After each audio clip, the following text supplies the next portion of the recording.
हमने कहाँ तक कवर कर लिया था? वित्त आयोग में जो वित्त आयोग के कार्य थे वो हमने देख लिया। अब हम देखते हैं जो वर्तमान में वित्त आयोग चल रहा है, ठीक है, जो वर्तमान में वित्त आयोग चल रहा है उसके बारे में। तो हेडिंग डालो, हेडिंग डालो 15वां वित्त आयोग और ब्रैकेट में लिख लेना वर्तमान वित्त आयोग।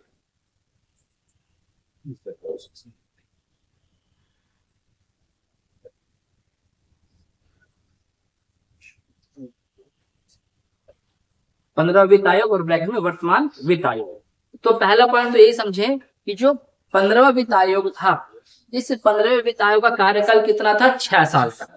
अब वो 6 साल का कार्यकाल कैसे रहा उसको समझाता हूं मैं। पहले लिखो 15वें वित्त आयोग का कार्यकाल 6 वर्ष का है। 15वें वित्त आयोग का कार्यकाल 6 वर्ष का है। पहला पॉइंट डाल के पहला 2020 से 2021 तक। पहला 2000 अच्छे से लिखना, पेपर में अगर क्वेश्चन आएगा तो 2020 से 2021 से लिखेंगे। पहला 2020 से 2021 तक, तो ये तो हो गया 1 साल का, ठीक है। उसके बाद लिखो सेकंड नंबर डाल करके दूसरा, पहला 2020 से 2021 और दूसरा लिखो 2021 से 2026। 2021 से 2026 इसी में लिखना है। अर्थात 1 अप्रैल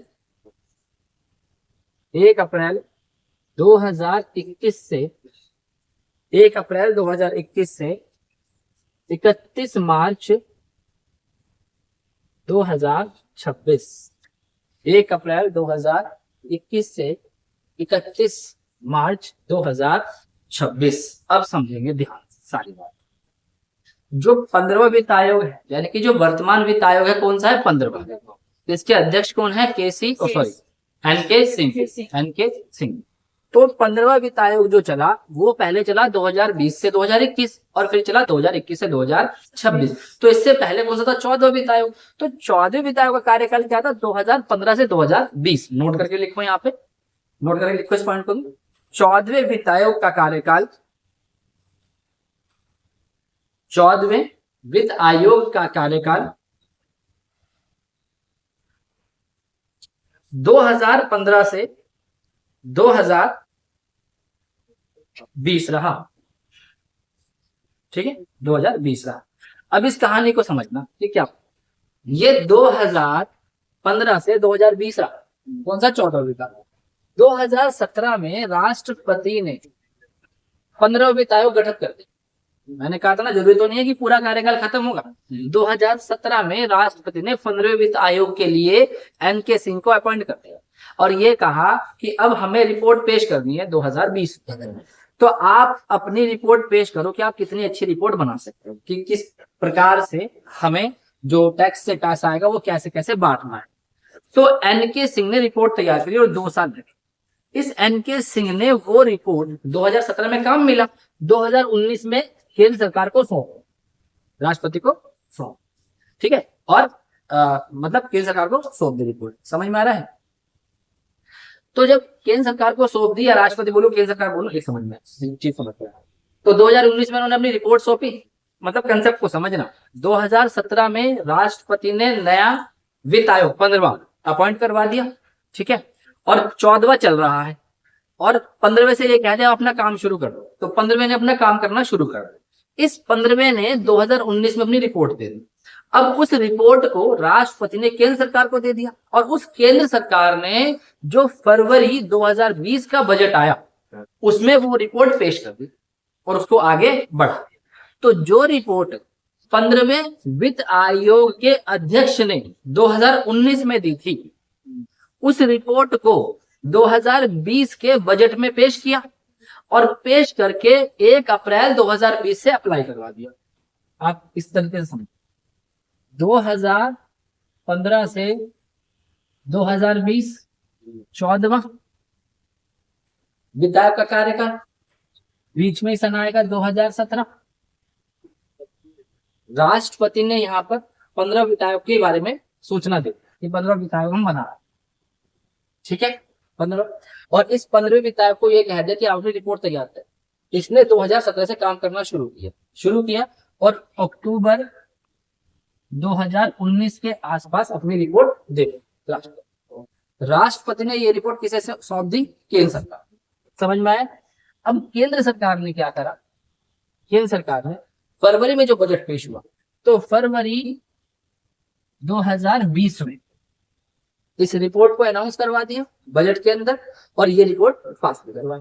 हो गई रिपोर्ट पास। अब 1 अप्रैल 2020 से 31 मार्च 2021 तक, दिख रहा है? 31 मार्च 2021 तक ये रिपोर्ट चलन में आ गई और गठन हो गया 15वें वित्तायोग का, क्योंकि 2020 में वो खत्म हो रहा था 1 अप्रैल में, 14वां और 15वां शुरू हो गया। बात हो गई थी 2017 से शुरू और स्टार्टिंग हुआ यहाँ से। तो 15वां वित्तायोग जो बना वो पहले 2020 से 2021 तक रहा और फिर वही आगे बढ़ा दिया 2021 से 2026 तक। तो ये कंसेप्ट मैं इसलिए समझा रहा हूँ कि वित्त आयोग गठन बीच में ही कर लिया जाता है, लेकिन उसका काम उसी टाइम से शुरू होगा जब पहले वाला खत्म हो जाएगा। तो वो जो बीच का टाइम होता है उसमें वो अपना काम शुरू कर देता है। क्लियर हुआ? और ये रिपोर्ट आगे फिर 5 साल तक के लिए अप्लाई हो जाती है, यानी कि जो 14वें ने दी थी वो 5 साल तक के लिए अप्लाई हो गई, फिर जो 15वें ने दी वो पहले 1 साल चली, अब जो 2021 में दी वो 2026 तक चले।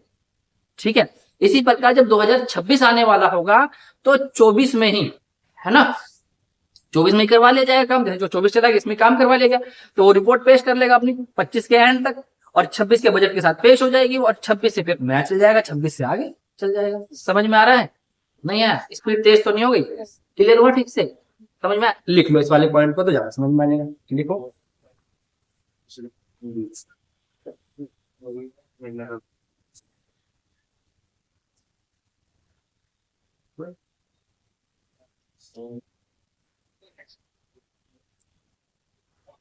देखना, वर्तमान वित्त आयोग और ब्रैकेट में 15वां वित्त आयोग,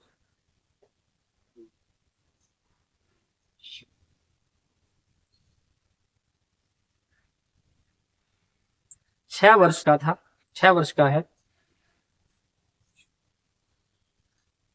2017 में 15वें वित्त आयोग का गठन किया गया।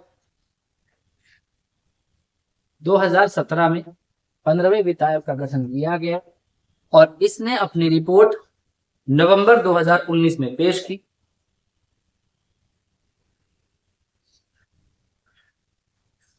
नवंबर 2019 में पेश की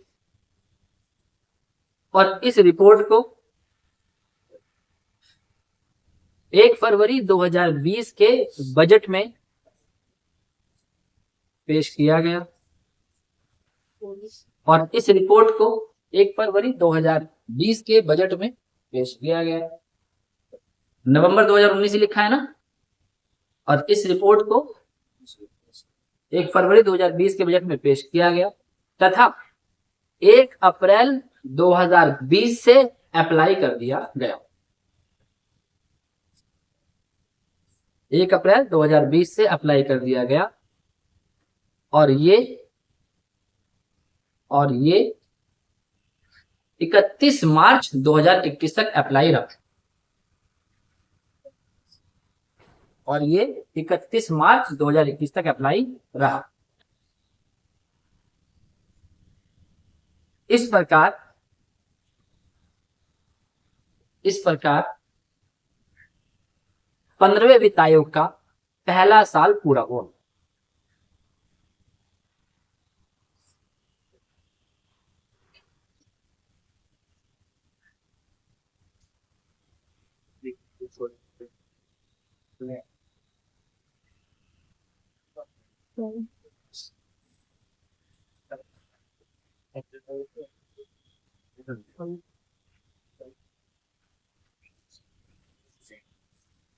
पहला साल कंप्लीट हुआ।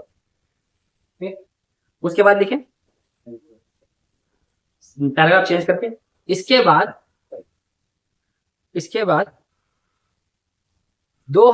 1 अप्रैल 2021 से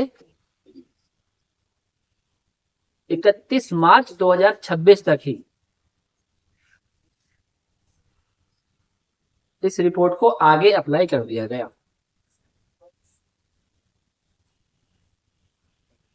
सरकार 1 अप्रैल 2021 से 31 मार्च 2026 तक इस रिपोर्ट को आगे अप्लाई कर दिया गया। तो कुल मिलाकर 6 साल का कार्यकाल हुआ।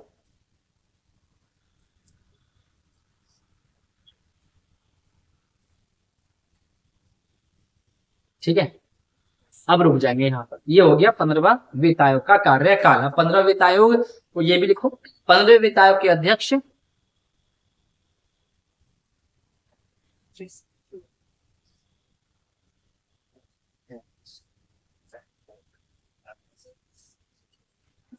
15वें वित्त आयोग के अध्यक्ष एन.के. सिंह हैं और इनके 4 सदस्य इस प्रकार हैं, ये भी लिखो। और इनके 4 सदस्य इस प्रकार हैं। पहला पॉइंट डाल के लिखो, पहला पॉइंट आगे बस जा। पहला पॉइंट लिखो, पहले हैं शक्तिकांत दास। शक्तिकांत दास ब्रैकेट में लिख लेना, बिल्कुल। क्या है ये? आरबीआई के गवर्नर है ना, आरबीआई गवर्नर, फॉर्मर गवर्नर जो थे पहले के। ठीक है, तो चेंज हो गए है ना। तो आरबीआई के गवर्नर थे शक्तिकांत दास। ठीक है, सेकंड नंबर डाल के लिखो, सेकंड नंबर अशोक लाहिड़ी।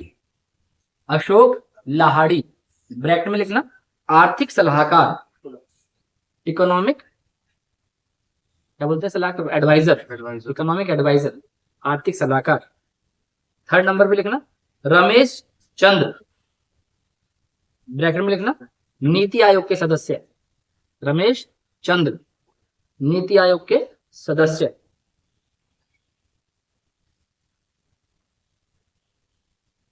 ठीक है, और फोर्थ नंबर पे लिखना Anoop Singh. Anoop Singh Georgetown university के प्रोफेसर, जॉर्ज टाउन यूनिवर्सिटी के प्रोफेसर अनूप सिंह। ठीक है भाई, तो अब 15वां वित्त आयोग के आपके सामने अध्यक्ष भी आ गए और चारों सदस्य भी आ गए। अब ये क्यों लिखवाया मैंने, क्वेश्चन देखो क्या पूछा। क्वेश्चन ये पूछा है 15वें वित्त आयोग की सिफारिश कब से पेश की गई थी? तो कब से पेश की गई थी? सिफारिश कब से पेश? 1 अप्रैल 2020। अभी लिखवाया, जब से रिपोर्ट अप्लाई होगी तभी से तो मानी जाएगी। वो तो उन्हें काम करने के लिए कहा गया था 2017 से। तो सिफारिश तो उन्हें काम करने दिया था। वो अप्लाई कब से की? 1 अप्रैल 2020 से। नहीं लिखवाया? पहला कार्यकाल कब से स्टार्ट कर रहे हैं? 1 अप्रैल 2020 से और 31 मार्च 2021 तक। और दूसरा कब से शुरू होगा? 1 अप्रैल 2021 से 31 मार्च 2026। इसलिए एक साथ में क्वेश्चन भी बोल रहा हूँ। तो 15वें वित्त आयोग की सिफारिश 1 अप्रैल 2020 से शुरू। क्लियर हुआ? ये पूछ रहा हो क्वेश्चन, है ना? अच्छा, और तो बस। और अगले 5 साल के लिए क्या रहा ये? 21 से 26। समझ में आ गया? कोई डाउट यहाँ पे? तो यहाँ पर खत्म हुआ हमारा आपका वित्त आयोग। ठीक है, इसकी कुछ जो बातें होंगी वो हम कहाँ पे करा देंगे आप लोगों को? पॉलिटी में करा। क्लियर हुआ वित्त आयोग यहाँ तक का? तो 15वां भी समझ में आ गया, 13वां भी समझ में आ गया, 14वां भी, उसके आयोग भी समझ में आ गए, है ना? और ये भी, और सिफारिशें लिखवा दी थी, सिफारिशें वित्त आयोग की सिफारिशें, है ना? वो लिख लो, हेडिंग डालो वित्त आयोग की सिफारिशें। आर्टिकल 281 वित्त आयोग की सिफारिश, आर्टिकल 281।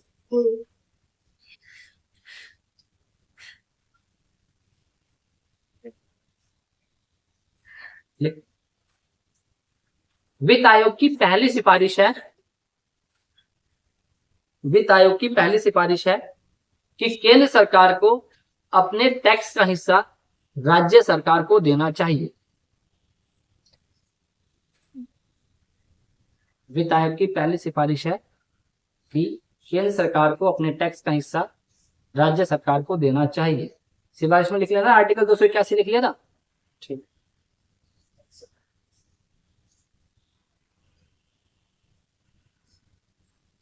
वित्त आयोग की दूसरी सिफारिश है,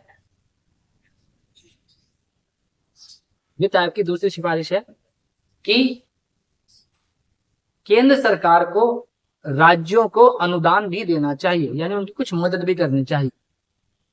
केंद्र सरकार को राज्यों को अनुदान भी देना चाहिए। बस इतना लिख के फिनिश करना बहुत है ना, ठीक है। अनुदान भी देना चाहिए। तो यहाँ पर आपका वित्त आयोग हुआ। अब इससे रिलेटेड जो चीजें हैं, राज्य वित्त आयोग है ना, वो सब हम कहाँ पर देखेंगे, पॉलिटी, ठीक है। अगर आप लोग इसे ढंग से अच्छे से पढ़ेंगे तो वित्त आयोग के बारे में आपको इकोनॉमी की जो नॉलेज थी वो तो मैंने समझ में आया। ऑनलाइन वाले बच्चे भी इसे स्ट्रैटेजीज में नोट कर लेंगे। जब मैं आपको पॉलिटी पढ़ाऊंगा तो वहां पर इसकी डिटेलिंग और अच्छे से करूंगा। हरे कृष्णा। वो देख